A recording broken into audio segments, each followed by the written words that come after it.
Good morning, everyone. Relic wanted me to let everyone know that whoever wins the CTF gets one of those black badges, similar to his, I believe, and that gets you into the con for life. And we also have a book to give away. So, what is the most current version of SET? 2.1. Thank you.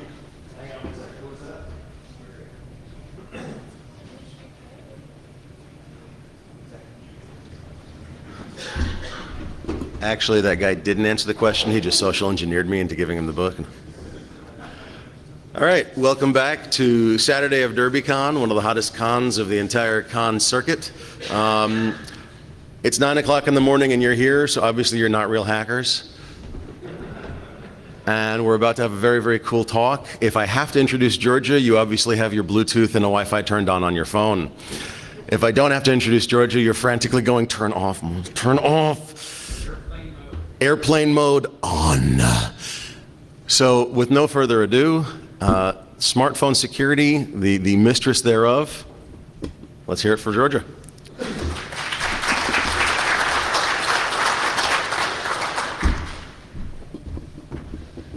Hi everybody. So I got on the stage without falling over. That's +1 for 9 in the morning. So today we're not actually going to talk about attacking smartphones. We're going to talk about fixing them.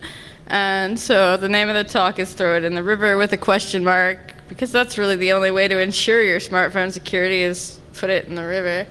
But anyway, when I first said I was going to give this talk, people were like, so you're just going to turn in an empty slide deck? Because there's no way to have smartphone security. But we're actually going to talk about some potential smartphone security strategies. So again, I'm Georgia, and this is towards real-life actual smartphone security.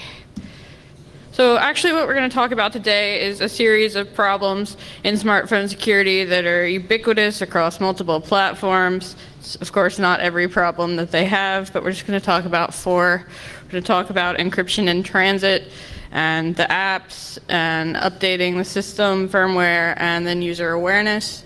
So we're going to talk about the problems that are out there across multiple platforms and some ideas about how they can be fixed in a way such that the vendors could just add this on based on what they have and it wouldn't actually break anything or make it really hard. So that's the goal here. Let's see how we do. So notes, most of this is on Android and iPhone because those are the phones I have. I don't have a BlackBerry, I don't have a Windows mobile phone. So any of the research based on that was just me Googling. So it's not actually going to cover that as well as it does the other platforms. If you want to fix that in the future, I do take donations of smartphones. So we're briefly touching on those other platforms, but as for now, kind of in the dark there. And our radio-based topics are GSM, not CDMA, again, because that's the kind of phone I have. So as I was doing the research in my house, that was what we were able to work with. Again, if you want me to cover CDMA in future talks, by all means, give me a CDMA phone. So first off, encryption. That says password in there. I stole it off Google Images. So encryption problems. So this actually looks really technical and in-depth, but basically, oh, one more thing. So usually when you say GSM in these talks, it usually is synonymous with 2G, whereas you say 3G is 3G. But GSM, I'm using it to encompass all of the radio, and when it specifically matters, I'll say 2G, 3G, or 4G. So just a note for that. So encryption in transit is all done over a stream cipher between your phone and your base station, which is where we care the most. For instance, if your phone is on right now, you're talking to a base station out there. So all those encryption channels are going through the air right now as we speak in this room and going off to a base station in my hotel room. Not really, actually. But it could be. It could be, since we heard that at DEF CON, right, someone set up a femto cell and was intercepting traffic. So it could be the case here as well. So that's where we actually care about our encryption, because that is where we can be intercepted. So the encryption level of your stream cipher right now is dependent on what sort of radio communications you're actually doing, be they 2G, 3G, 4G. If you're using 2G, it's really up to the base station whether there's encryption at all. So the base station that you talk to can say, I'm not going to encrypt this channel at all. Of course, your encryption for base stations that are actually part of a cell phone network hopefully have some encryption. Most of them actually use the stream cipher A51, which is broken. Carsten Noel broke that at Black Hat 2010. He showed that you can do this in a matter of seconds. You can break the encryption with just a couple of GPUs and some fast storage for your rainbow tables. So you can basically say that 2G encryption is pretty much dead. But it's a little bit better with 3G. Most of you're probably running 3G, right? Or even 4G. No one uses 2G anymore for their base of their phone. So 3G is also encrypted, and it uses a better stream cipher, A5, not 5A, A53, which is much stronger. It's conceptually broken. You see news reports about it, but the breaking of this requires a lot of known ciphertext, a lot of known plaintext. It's not really the sort of attack you'd see in the wild. So a little bit stronger here. That's great, right? Because what we're worried about here is actually having our smartphone communications intercepted. We actually saw Chris Pageant do this, right? Over 2G, though. He set up a rogue base station at DEF CON last year. And so what he did, since it was over 2G, if you were using 3G, you weren't actually susceptible to this unless he jammed your 3G communications and you switched back to 2G. So it's possible your phones will attach to whatever looks like a legitimate base station, hence why our DEF CON femtocell, since it was right there on high power, it would attach to that. Your phones will attach to anything that looks like their carrier. And then you're able to intercept all traffic. Since he did this over 2G, all he had to do was spoof the carrier network. So then cryptographically, he could say, that's it. Just aside from the carrier network, everything will be in plain text, and I will get to see everything you do, and your phones will work exactly the same. But who uses 2G anymore, right? Anybody here, does their phone not have 3G or 4G on it? No one. Okay, so we should all be fine, right? Everybody's safe from this attack because our phones don't use 2G, right? Actually, no, because your phones are backwards compatible. 4G and 3G and 2G, they're actually not backwards compatible with each other. If you have a 3G radio running, it can't talk to a 2G tower. It just doesn't work that way. But all your current phones, smartphones-wise, like Windows Mobile, BlackBerry, iPhone, and Android, they all have a 2G radio still in them. Some of you may use it. For instance, let's see, when there was a big hurricane that knocked off the East Coast, and I hadn't plugged in my phones for a week because I am an idiot, and then I had to try and save some battery. I switched back to 2G because it uses a lot less battery, so I could maybe keep my phone alive because there was no power in my house. And getting a plug at Panera Bread was really hard since there was no power anywhere. And also, if you're in a really congested area, there's a lot of people on the 3G that there usually aren't. Switching back to 2G could actually make things go faster. You wouldn't think so, but it can. So there's legitimate reasons why you might want to use 2G and not 3G, like those. So your phones all still have this radio in there. The default right now on every phone I looked at was to have the 2G radio on and the 3G radio on, and when it can't get 3G coverage, it switches back to 2G infrastructure just automatically. You'll never even know the difference. I mean, if you look up there and it says Edge instead of 3G, then it's on 2G, but your phone will still work the same. So that's the default on all the phones.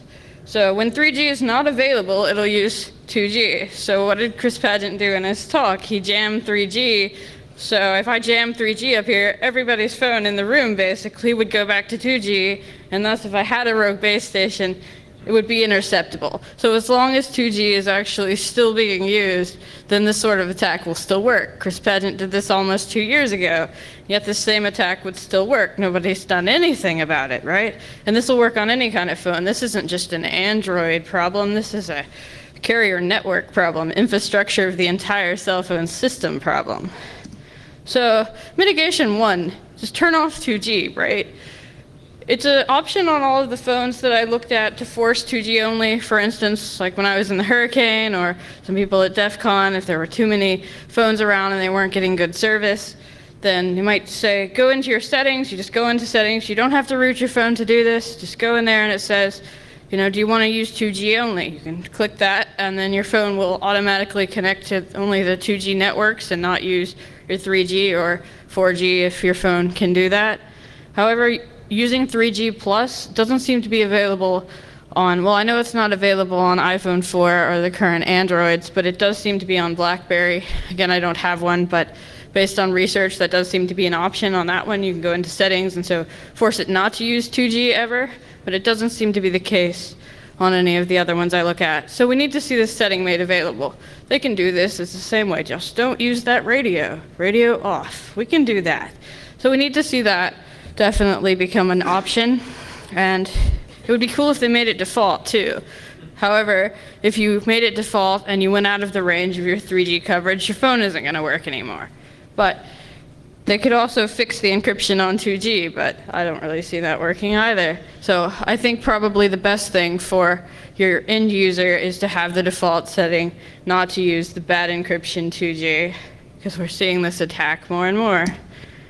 So another mitigation, if that isn't going to work, well, all of your GSM data is encoded, not encrypted. The only encryption on any of your communications going out over GSM right now is the stream cipher. So if you're on 2G, definitely breakable, conceptually breakable on 3G. So once I actually get a hold of your communications, then it's just encoded. It's not encrypted. I can get all of your data back. But your smartphones, I mean, they're mini computers. They're really fast. The things my phone does, it plays the YouTube for me. I can go running and play YouTube so I don't have to actually download the music and buy it. It's great. They can do anything that my computer can do. So they definitely have the resources in terms of CPU and memory speed in order to do, basic crypto, definitely. I mean, it can encrypt over the internet through its browser and such, so why can't it do it over GSM? And a lot of them even have tools like OpenSSL. If you root your phone, just type OpenSSL, oh, there it is, it's already there. You don't even have to install it. So I don't see why there's any reason why you couldn't encrypt this traffic easily. In fact, we're going to look at doing it. So a case study. If any of you have been to any of my talks before, you might have seen a slide kind of like this. This is, in fact, an SMS deliver PDU. This is what your phone sees when it gets an SMS.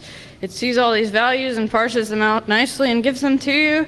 So this is actually what you see, and the interesting parts are the sender number, which is, in fact, just scrambled around. It's just like the 1 and the 5 switch back, the 7 and the 1 switch back, the 3 and the 5, and then it's padded with an F to get the number back.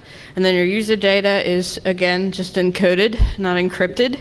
It's 7-bit GSM encoding, which you can look up on the internet really easily, and it'll show you how to do this. Again, if you are a computer science professor or otherwise teaching beginning programming, really fun idea for an exercise. Do 7-bit GSM, have them parse this and get the message back. Kind of fun, more fun than what I did when I was in intro computer. So just a thought. So given that PDU, again, it's all reversible. If I can intercept that PDU, I know who sent it to you and what they said. And so example, that message back there actually decodes to hello, hello, which just seems to be what everybody uses for their examples on cell phones. It's like foobar for cell phones, who knows. And sorry, if you want to get my phone number, you actually have to get it out of the previous PDU. I'm not just going to give it to you. And crafting a spoof SMS send, so this is a deliver, but to send, that if you want to send it to your modem to send it out. Spoofing that is also possible, as if you saw my botnet talk, that's actually what it does, is spoof an SMS send so the user doesn't see it. So definitely all this stuff is possible, and actually having some sort of authentication, encryption, integrity checking, all this big buzzword CISSP stuff for our SMSs could actually fix all this stuff. But why do we care about SMS? Aside from my botnet, I mean, isn't SMS just, hi, let's meet up for lunch after George's awesome talk that was really great and the best one of DerbyCon, right? No laughter. So why would we actually need encryption for that? I mean, your average user probably isn't that worried about their SMS messages being read. I mean, I'm sure there's a lot of things that we would love to be privy to on people's SMS message. I know there are on mine, but your average user, do they really need this? Is it actually a big enough problem that the smartphone providers need to put encryption in place? For instance, if you really need encryption on your text messages, there's some add-on products already available. Whisper systems that they're text secure, which if you're speaking to someone else who uses text secure, you can encrypt over transit. So if you really need private text messages, there's already stuff available that people can do. So why would you need this infrastructure at all? Well, the problem is not the SMSs itself, it's the vendors that are using SMS. Vendors that actually need things like authentication and privacy and integrity, those buzzwords again, using SMS, which is not really meant for those things the way it is. For instance, your Google accounts give you the option of the two-factor authentication over SMS. Some of your other accounts do that as well. So it'll SMS you the one-time password, or sometimes on account setup, you add in a phone number, and then it sends you an SMS. If it doesn't really do checks, I actually saw this in the real world recently with a bank where when you set up an account, and then attackers who attack the bank just put in, prepaid phone numbers and went on their merry way. And this was all over SMS, so an example of why SMS might be a little more important. If you've ever lost access to your Google account while you're looking for a job, you can say that that's pretty awful, and definitely you'd want to protect that in some way. Mobile banking is a big one with this. I was actually really surprised how far mobile banking has gone since the last time I looked at it. I'm way too scared of cell phones to do anything like this, but mobile banking not only does, again, your one-time passwords for your two-factor sent over SMS, but I saw some examples of balance reporting. Might not want people to know that. And even saying yes to electronic bill paying. Like, we'll send you an SMS and you have to send it back saying yes in a certain way. I think I might want that to be private, and I certainly don't want somebody able to say yes for me. Somehow get into the bank and say, send all my money to this strange account. Yes. Okay. So it just seems like something that's worth protecting given the kind of services that are over SMS these days. Also, another one, I don't want to pick on T-Mobile, but T-Mobile is who has my Android. The other ones might be doing this too. But vendor text messages. I got a text message and it was from some weird number and it said, "Congrats, vendor has this awesome product to protect your phone. Go here," and had a link to download it. And it sent me to a third-party app store. It didn't even send me to the Android market. And this was from T-Mobile, and it went to T-Mobile.com, so I could tell this was either somebody had hacked T-Mobile or it was legit.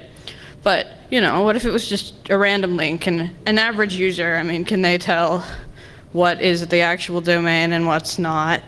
So this is actually an example that could be taken advantage of greatly. I mean, I could send out these messages here. Here's a great security app, and it's from your cell phone provider. Send you to a link and download it, and who knows? We'll talk about a little more about what apps can do to hurt your phone a little later on, but sounds kind of scary. And this actually happened to me a few weeks ago, which gave me the idea. The T-Mobile mobile security app came just that way, over a text message. There's really no authentication. There's no way for me to tell that that came from T-Mobile because I can send a message that looks just like that. So again, the things that are moving into SMS, we just need to protect it more. So encrypting SMS. So actually, this was not too hard to do. It didn't take very much code, and your vendors, I'm going to release the code for this if you want to look at it, but it's not a very big program, and our vendors could easily add this on to how they already do SMS. They won't have to add in a new app or anything. It won't break anything about the standard. It'll just provide you some encryption. The example actually uses a short key RSA, which is probably not the best. I've actually learned a lot about crypto as I've been working on this, and something like elliptic curve that was smaller would actually work better for this, but the example is what it is. It's just a proof of concept. We going to look at a demo of it. So actually what you want to do is intercept the SMS after the application, so your applications on your phones will still work the same way, send things down, and intercept it before it goes to the modem and goes out, then just encrypt it the same way we encrypt anything else, and adjust our SMS send PDU.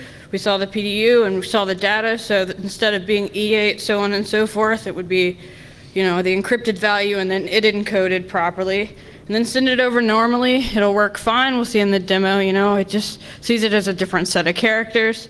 And upon arrival, you know, we see the number, we check for the private key for that number and then try and decrypt it. If it doesn't work, then something went wrong. It didn't actually come from that sender. You know, we have a lot of experience in encryption. We're not doing anything new here. This is the same way we use encryption on everything else. So then we just send it up to the user application and they'd never know. Our demo, it actually looks kind of slow, but that's just how old that G1 is. So we're going to look at an example of this real quick.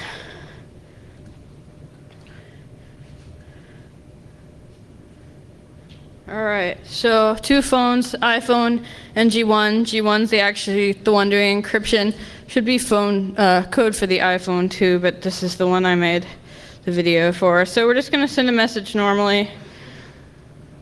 You can see how hard it is for me to type on this thing, but I'm going to send it to the test iPhone. So that just works normally, but since it's using asymmetric cryptography, it's going to encrypt it, well, basically sign it, I guess is what they call it in asymmetric cryptography, with my private key, and then the iPhone will check it against my public key, though it's actually not going to decrypt, so you can see the encrypted message. But I send my usual message, hello, hello, and send it off, and it does look pretty slow. That's one, the bad service in my apartment, and two, the phone's really old. It doesn't actually seem to slow it down at all. So it goes through, and goes all the way around the world, and then gets back to my desk on the other phone, and it looks very encrypted, yes. We're actually going to look at it. So it actually makes it a lot longer, but the way these things seem to work in the block cipher, it stays that long for a certain length. It can get a lot longer than hello, hello before it does that. So there's your encrypted message. Again, this is just a proof of concept, so in the real world, you'd actually want that to decrypt because that doesn't show anything, but so that's how it works. And I'm going to release code for that if you want to take a look at it. So another thing that's interesting about our phones, applications. Applications seem to be a really big part of how vendors market their smartphones. Our apps are better than their apps by our phone. In fact, I was talking to a friend the other day, and he was like, yeah, I'd love to switch to Android, but then I'd have to switch all my apps, so I think I'll just stay with the iPhone.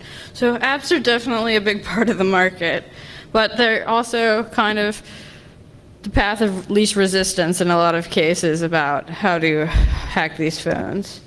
So we're going to look again, this is Android and iPhone mainly. So the Android App Store is kind of the open platform of the two.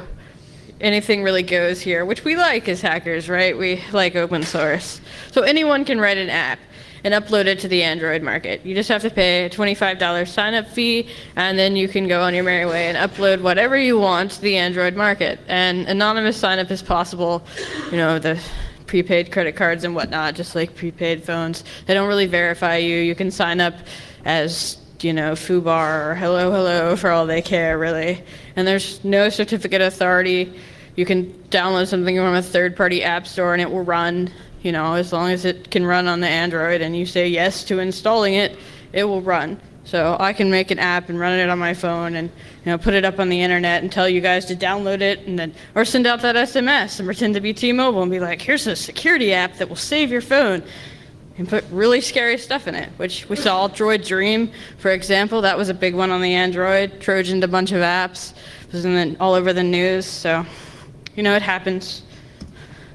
The iPhone App Store, on the other hand, more of a closed platform. You must have a developer's certificate to even run your code on your own device, I've found out.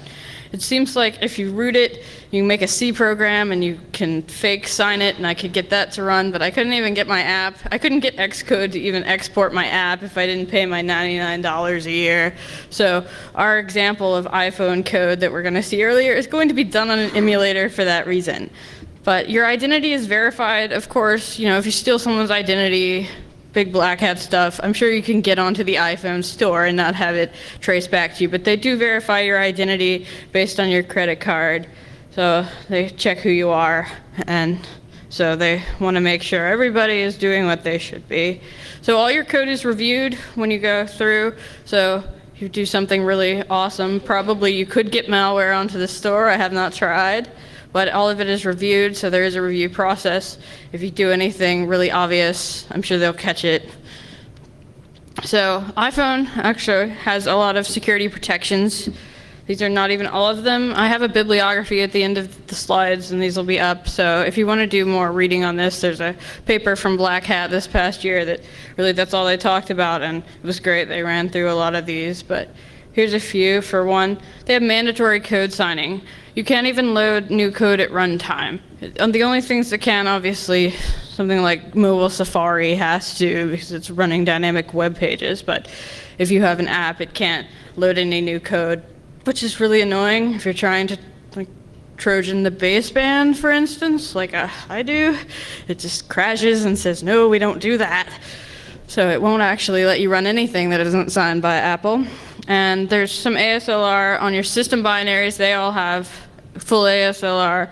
And some of the apps in 4.3 and later have them. You have to actually compile it with PIE support, which in that paper that's referenced, they actually looked through the top apps and saw that none of the top apps for iPhone were actually having the ASLR support right now, but it's speculated that in iOS 5 this will all be fixed and everything will have full ASLR support.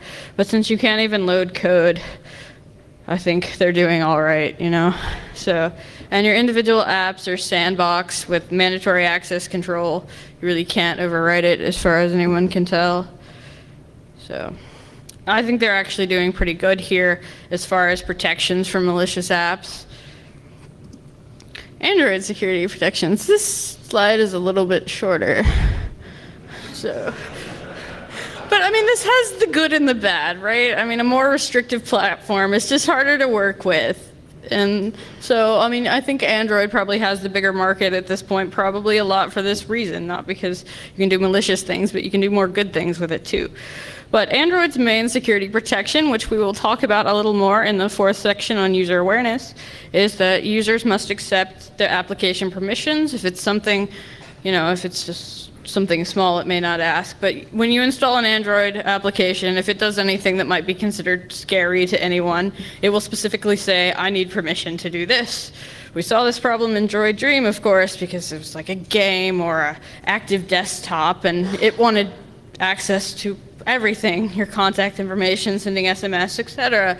And that should raise a red flag, right? So we'll see whether that's working a little bit later on. But that's the main security protection that Android has, is that users have to say yes.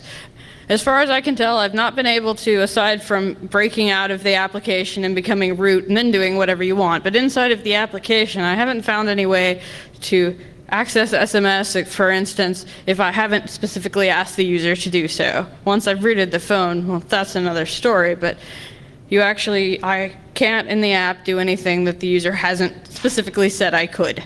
So really, it's the user's fault, right? No. So, Android insecurity. It actually, we saw with the iPhone, it won't let you load new code. I found this out the hard way.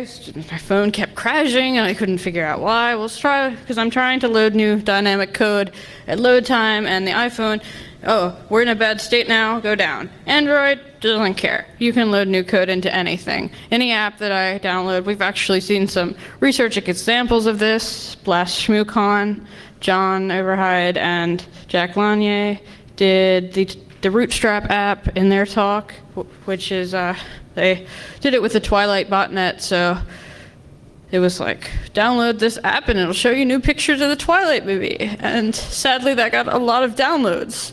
So I guess it proved two things. One, you can add new code at runtime, and two, users will download anything. So it doesn't even have to be that cool of an app. I don't know. So the overall idea is put up a cool app, have it do its cool thing, like show Twilight pictures, and then have cool stuff running in the background, like They called it Rootstrap because what it did was actually call out and download any new shellcode to try and root the Android, like the SynPage from 2009 was in there and a couple others. And then we just try and run those against Android, and if something worked, then yay, we're out of the app. So it just kind of attacked it. And if anything new came to light, it would be uploaded to the server, and so this application could just run for years until it managed to find something that worked. And so your sandbox is also kind of flawed in Android. It runs in this VM that seems to think it can keep your apps apart, but any app can exploit a kernel vulnerability. If the app is on the phone, it can, for instance, Rootstrap, that's what it does. It's local privilege escalation, the same way you see on your desktop computers. That's all it's doing. And any app can do this. Whereas on your iPhone, you start trying to run this new code, it dies, and sometimes you have to reinstall all your firmware and lose everything. But yeah, on the Android, it's really, there's not much security against these apps. And again, apps can have any permission they want. There's no oversight. Android doesn't go through everything. There's a lot more apps out there on the Android store. Can you imagine how long it would take to go through and see, well, this is a game. Why does it need to send SMS? Again, if the user says you can, you can. You can ask for any permission you want. And that's what Droid Dream did, which was a big one. It Trojaned some apps and then asked for permissions that those apps didn't need, but it did because it had to do malicious things. So a little more insecurity here. iPhone insecurity. Again, not all the apps are compiled with full ASLR, but with all the other checks in place, I don't really see that as a big problem. But my main beef with the iPhone store is that if there is a security problem in your application and you're a good developer and you want to fix it and get it out to your users, you have to sit in the queue for a while just with your patch and wait for the slow review process while all your users are getting attacked. So there's an up and a downside to the review process in that case. So that's all we have for apps. Little pros and cons there of each store. But now let's talk about some software updates. So smartphones are mini computers. That's how they're marketed. Your Android is basically just a Linux kernel with some stuff on it. Your iPhone is iOS. Your BlackBerry is God knows what. And your Windows, somebody should give me a BlackBerry. Everybody's always like, what have you done with BlackBerry? And I'm like, I wouldn't even know how to make BlackBerry turn on at this point. I would definitely like to see the BlackBerry. But anyway, they're all subject to security flaws. I'm sure even BlackBerry is. I mean, it runs a CPU and you give it instructions. I mean, it all works the same way. So it's all exploitable. For example, our SynPage Linux kernel exploit from 2009 can actually still get some of your smartphones if you don't update them. This was actually ported, the same kernel vulnerability exploit was ported to Android in 2009 and could hit the Android the exact same way. Not that big of a port. If you look at the code, it's practically the same thing, except for some offsets. So, and that's just showing exactly, it's not even you have to learn a new skill in order to exploit these. It's just like working as we have exploiting desktop computers for the past 20 years or so. And your software updates come out for your smartphones and, they add new features, but they also address security issues. So it's exactly the same sort of problem we've run into with anything else. So how smartphones update? There's a lot of text there because it goes through everything. Android, if you have your Android phones, you get your updates pushed over the air. It shows up on my phone and says, hey, there's updates, give me some interesting info about it. I click yes or no, and it'll update my phone, and I might lose my root if I do. But, So iPhone, a little bit different. It updates through iTunes, so you have to attach it to the computer. I've heard after I did this, after I made my demo and everything, people were like, that they fixed that in iOS 5. So they are actually going to move to over the air, at least they say, on iOS 5, so moving more towards Android. But right now, you have to attach it to your computer, and I know, I only attach it to my computer when I want to update my library of music, which since the advent of YouTube, who needs to anyways? So it's up to the user to attach it to their computer that has iTunes, so it'll tell them about the update. And Windows Mobile is very similar. It uses a program called ActiveSync, which does pretty much the same thing as iTunes. It syncs your contacts and things. So whenever you attach to a computer, if there's an update, it'll tell you. BlackBerry, I think, is probably the worst at this. It checks, you have to actually go to the BlackBerry website and ask them if there's updates for your platform, and then download it, and then connect your phone. So I don't think the average user is going to remember to do that. I don't think I would remember to do that. So another thing, a side note, why are Android updates so slow? I want to go with Android here and say they have the best update system, but you always hear, oh, the update comes out, it's released by Google, and then 6 months later my phone still hasn't updated. Something's obviously wrong with this over-the-air thing. Why isn't it going out to everyone? Well, it's actually very simple why this is. So Google puts out the new version, and then I get it because I have a Nexus S, and it's directly from Google. But you don't get it if you don't have a Google phone, because it has to go to the other platform makers, since anybody can make an Android. And then they'll actually port this new version with their custom UI and their apps and everything on it, and then they'll finally send it out to you. So if there was a security issue in it, it might not be so good to use this system. But for instance, previous updates have taken over 6 months for someone to put it out, so hopefully the people will know that there's a big security update in this one and they should push it out quickly. So that's actually why the Android updates are so slow. So I like Android's way. I think pushing it over the air, if not the entire update itself, at least informing the users over the air, hey, there's a system update, do what you will with it, because I don't always update mine right away for whatever reason. But you know, I think users should have the option and should know immediately whether or not there is an update. So I actually came up with a simple solution for this. Again, not very hard. Didn't take too long. Not much code. Wouldn't be hard for smartphone vendors to add this. And I'm going to release this code as well. And so actually what it does is it's just an application that checks against the server and says, you know, what's the current update, and then says, hey, what's my current version, and compares the two, and if they're not the same, it pops up a user little message box thing and says, hey, update me, and gives some details about the update. So you might still have to attach to your computer, but at least you'll know. You'll have that option. So I think that's probably the best way to do it. Even if they can't send it over the air for whatever reason, it's definitely telling the user that there is a security update is, I think, preferable. For instance, iPhone seems to have all this beef about you jailbreaking your phone, but then they don't tell you that there's an update available that will stop you from jailbreaking it. It doesn't make any sense to me. So, what? They do? Okay, so Windows phones are actually moving towards this as well.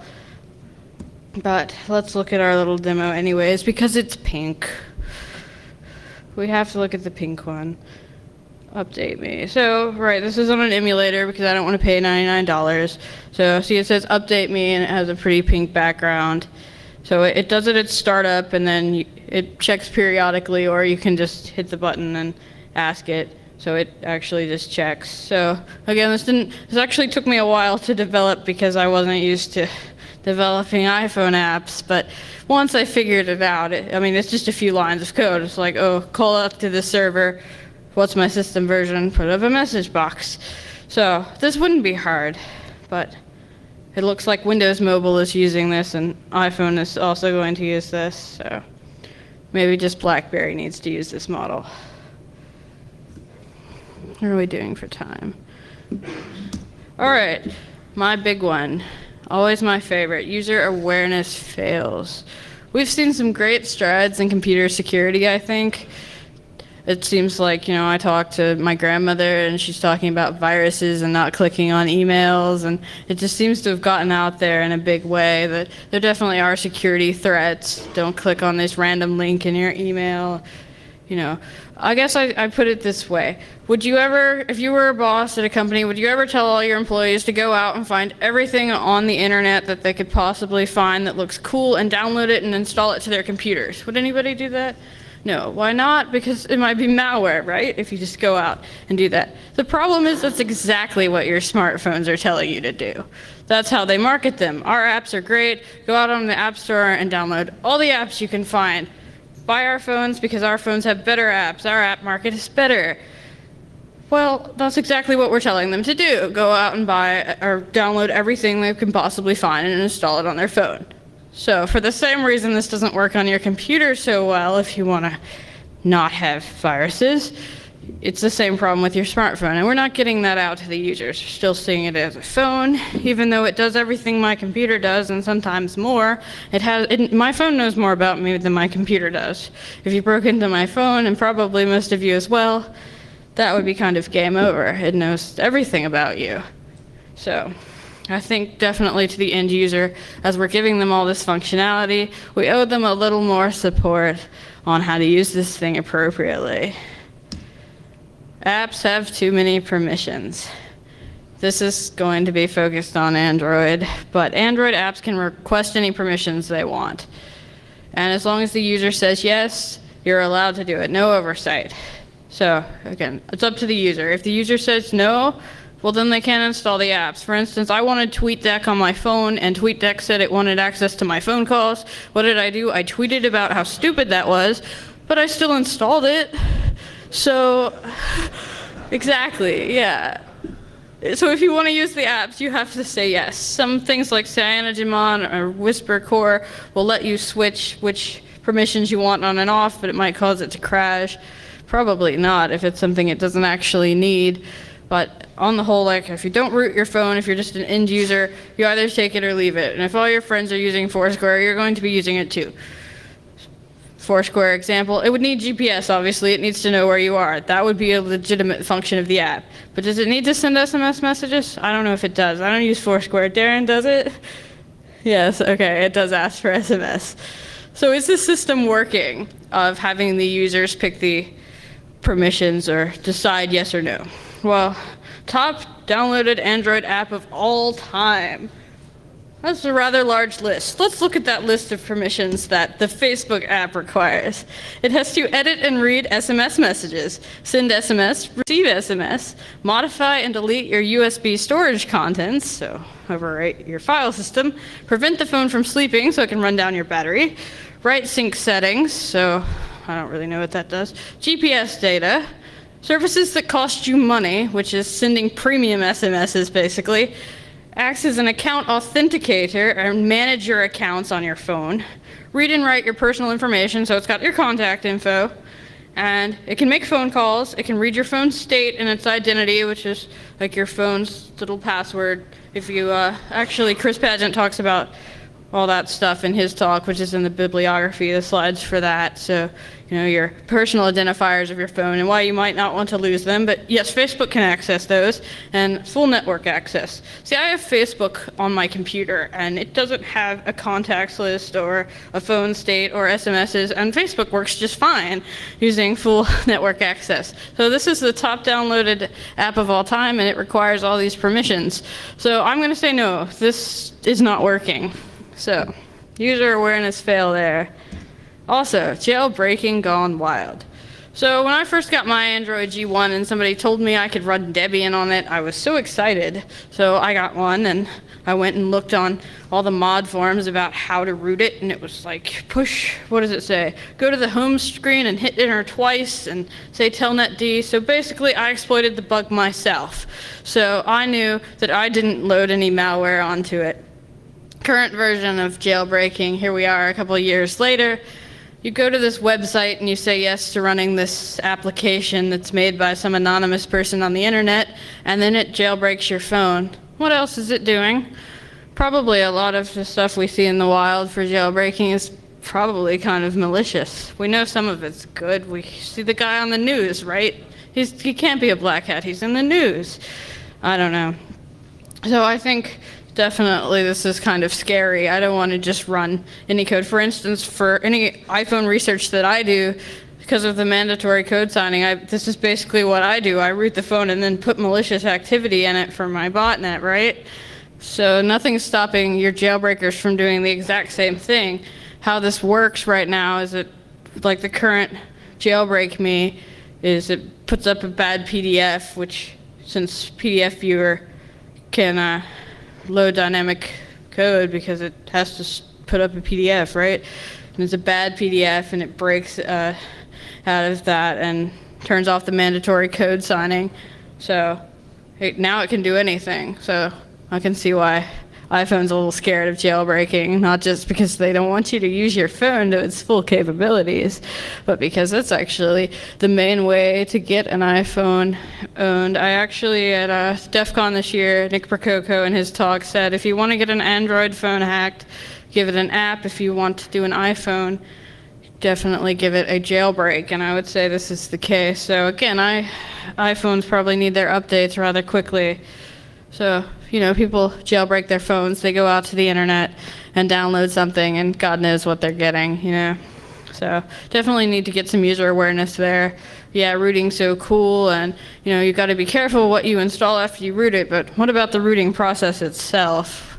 So raising that user awareness, I think, is very important for this. That's always been my thing when people are like, so how do you prevent your botnet from working? I always say, well, user awareness. If users don't install a bad app, then there will be no botnet. So we need to stop with our download our apps. Our apps are better. Yay, our phones are so great because we have better apps. Commercials, you've seen them, they're out there.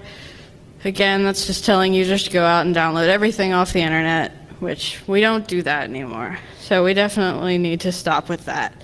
And our ethical rooters and jailbreakers programs, we need to inform users of the risks. We need to get it out there that this can actually hurt you as well as help you.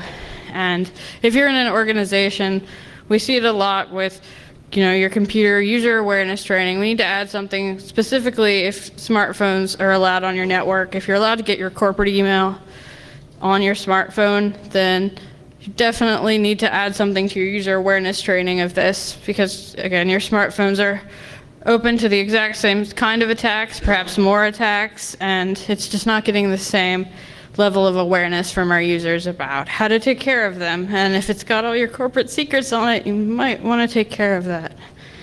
So how to contact me, I'm Georgia Weidman. I work for NeoHapsis. You have my work email and my GermNoobs email, my website, germnoobs.com, and the code slides and a white paper about this and the videos will all be online, probably Monday. And Vincent Cadman on Twitter. Again, code and slide on websites. Thank you all for getting up early in the morning to hear me talk.